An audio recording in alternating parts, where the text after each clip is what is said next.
Hilirisasi menjadi kunci.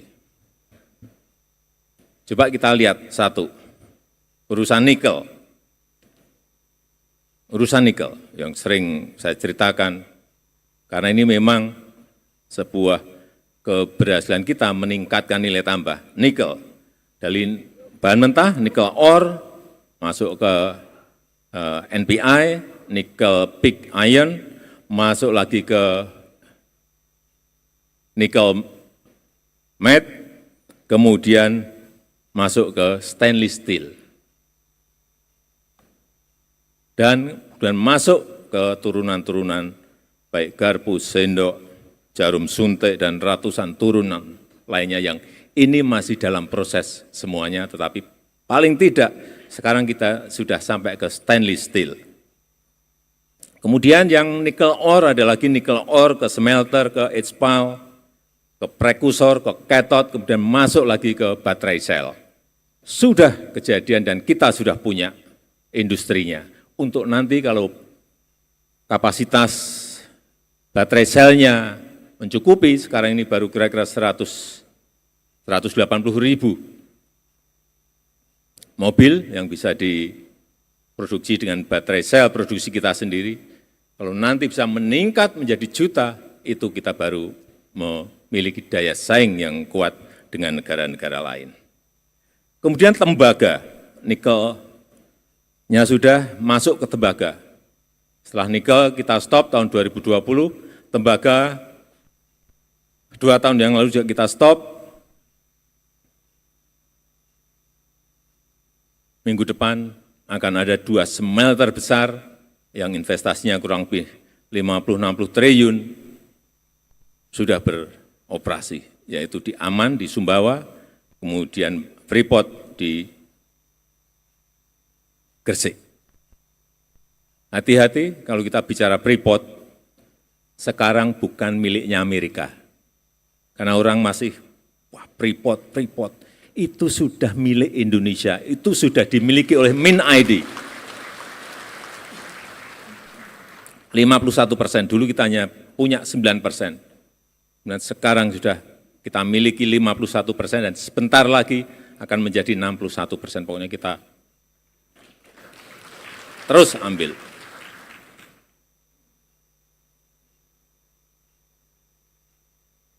Dari tembaga, yang saya lihat di lapangan tembaga menjadi barang-barang yang sudah jadi, copper foil, kabel, rangka mobil,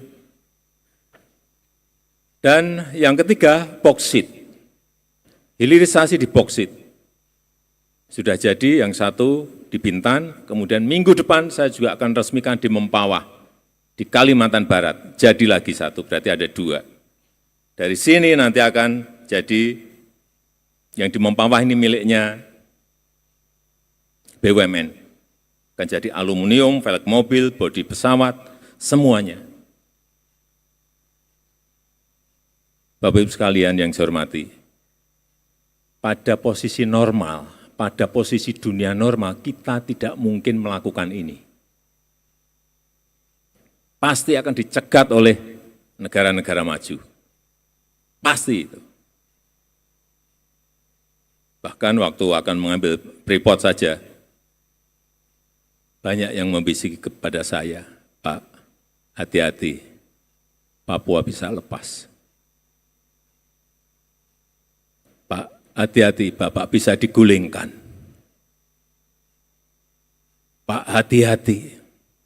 Jadi hilirisasi ini bukan barang yang gampang. Karena Freeport sendiri sudah 55 tahun beroperasi, nggak pernah mau membangun yang namanya smelter. Karena yang di sana itu bukan hanya tembaga. Ada barang yang lain yang harganya lebih tinggi, yaitu emas. Nah, nanti kita punya smelter sendiri di Gresik, tahu kita berapa ton emas setiap tahun yang hilang dari tanah air Indonesia selama 50-an tahun. Perkiraan saya per tahun mungkin 40 sampai 50 ton. Baru perkiraan, nebak-nebak.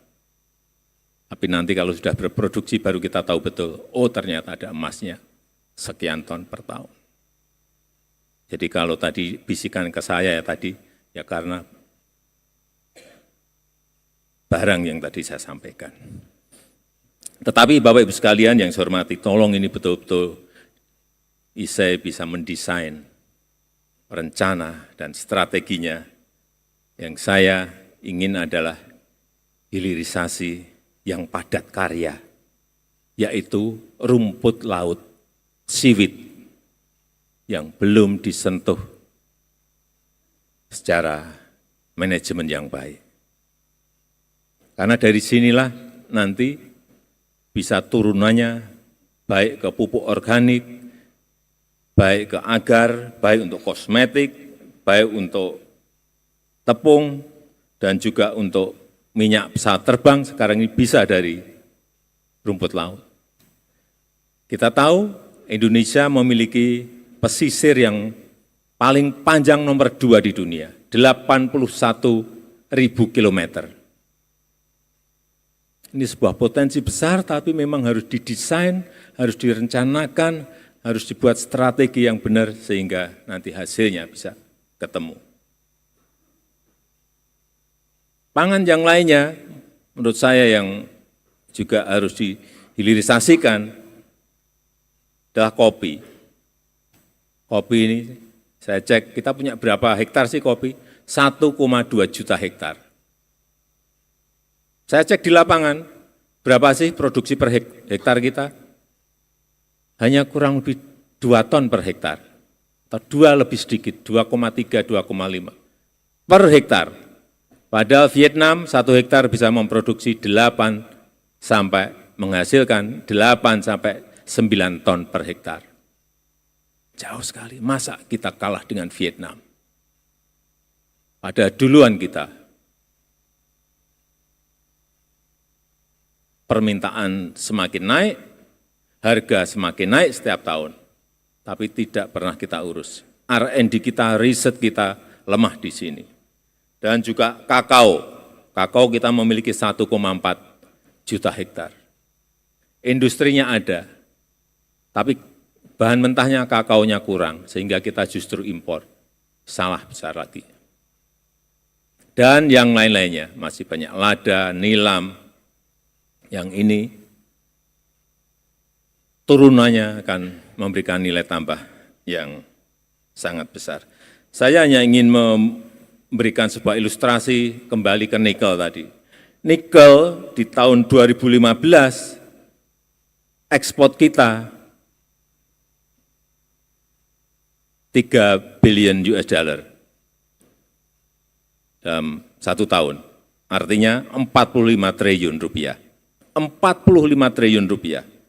Kemudian setelah kita stop, 2021 muncul angka dari 45 triliun muncul 340 triliun rupiah.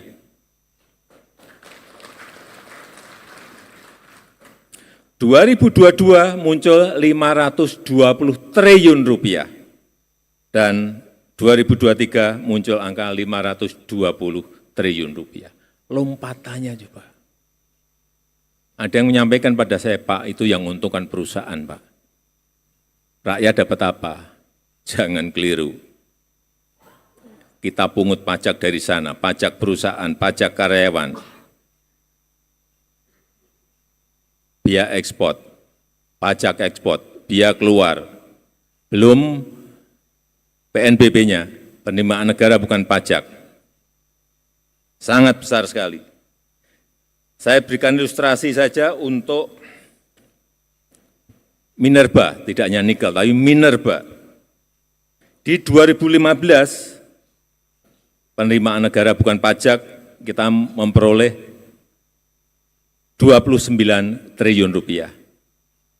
2023, kita mendapatkan PNBP-nya 172 triliun.